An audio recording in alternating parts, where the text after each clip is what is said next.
Hari ini, kita akan bahas salah satu tragedi nuklir paling mengerikan dalam sejarah umat manusia. Ledakan reaktor Chernobyl tahun 1986.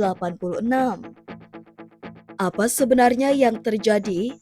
Bagaimana kelalaian dan ego bisa menewaskan puluhan ribu orang? Dan kenapa daerah itu tidak bisa dihuni manusia sampai 20.000 tahun ke depan? Yuk kita bongkar kisah tragis Chernobyl yang mengguncang dunia.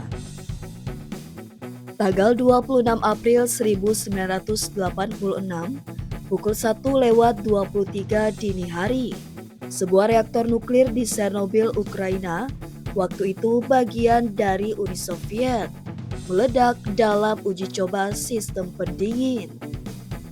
Ledakan itu bukan ledakan biasa.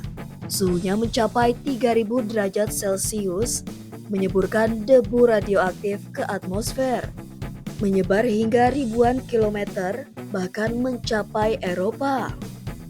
Menurut laporan, lebih dari 60.000 orang tewas langsung dan 90.000 lainnya meninggal dalam jangka panjang karena paparan radiasi.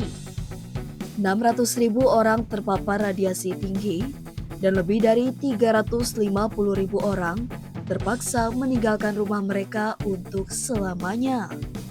Chernobyl adalah bagian dari ambisi besar Uni Soviet. Sejak 1977, mereka membangun reaktor nuklir berkekuatan 1000 megawatt, cukup untuk menyuplai listrik satu negara.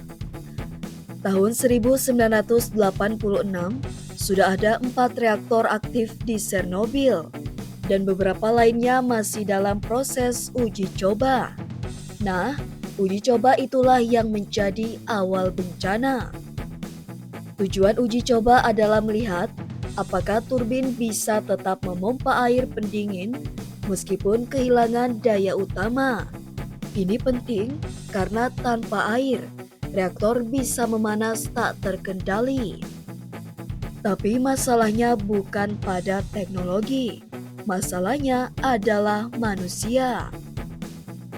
Dua tokoh kunci di balik bencana ini, Anatoly Dyatlov, Deputi Kepala Teknisi, Nikolai Fomin, Kepala Teknisi. Mereka memaksakan uji coba meskipun teknisi lain sudah menyerah dan memperingatkan resikonya. Fomin tahu tenaga reaktor hanya 2000 megawatt, padahal seharusnya minimal 700 megawatt. Namun, ia tetap bungkam. Sementara Dyatlov ngotot uji coba harus dilakukan malam itu juga. Bahkan mengancam teknisi agar tetap lanjut, meski jelas-jelas berbahaya. Saat uji coba berjalan, turbin melemah dan suhu inti reaktor naik drastis. Para teknisi panik dan menekan tombol scram, yaitu tombol darurat untuk mengaktifkan pendinginan otomatis.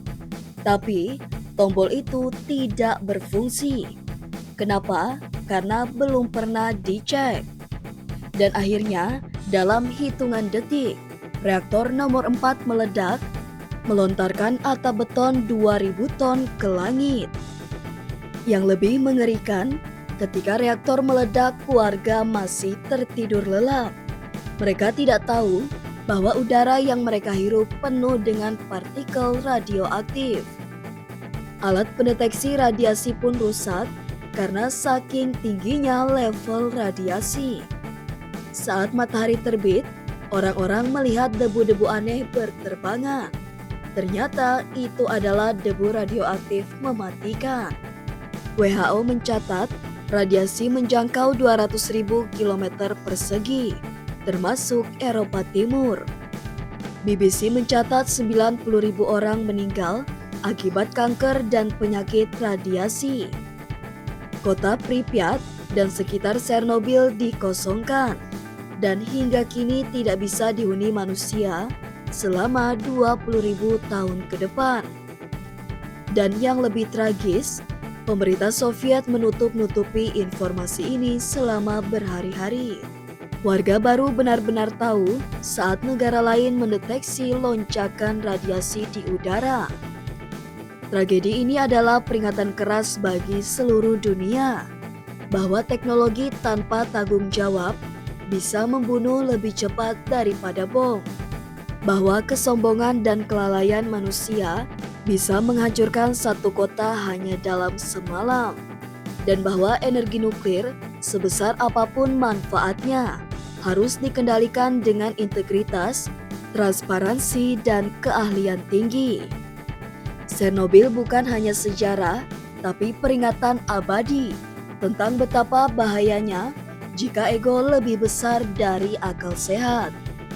Dan hari ini, 39 tahun setelahnya, dunia masih bergulat dengan dampak jangka panjang tragedi ini secara ekologis, psikologis, dan geopolitik.